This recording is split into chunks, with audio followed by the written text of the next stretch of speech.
தயாராகிருங்க. இப்போ இந்த 150 லிட்டர் கலவையை அடுத்து என்ன பண்ணலாம் அப்படின்னு பார்த்தீங்கன்னா, இப்போ இதுல வந்துட்டு நம்ம எப்படி அதுல டைட்டா இருந்துச்சோ நுண்ணுயிரி, அதே மாதிரி இந்த 150 லிட்டர்லயும் நுண்ணுயிர்கள் வந்துட்டு அதிகமா இருக்கும். இப்போ அதை திருப்பி பிரிக்கணுங்க நாம. இப்போ ஒரு மரத்துக்கு வந்துட்டு 10 லிட்டர் வீதம் ஊத்துறாங்க நம்ம.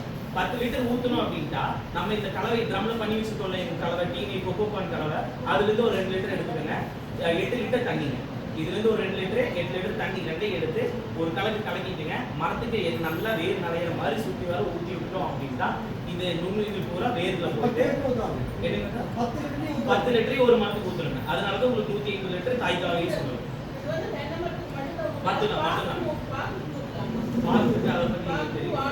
தென்னை மரம் ஊற்றக்கூடாது. தென்னை மரம்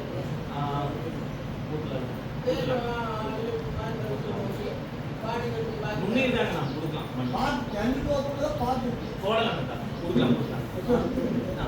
அடுத்தது இப்போ அந்த 10 லிட்டர் இருங்க நல்லா எல்லா மரத்துலையும் சுற்றி கூட்டிட்டோம் அப்படின்ட்டா அடுத்து இந்த நுண்ணுயிர் பாட்டு உள்ள போயிட்டு அதோட வேலையை ஆரம்பிச்சிடும். அதோட வேலை என்ன? இப்போ நாம வந்துட்டு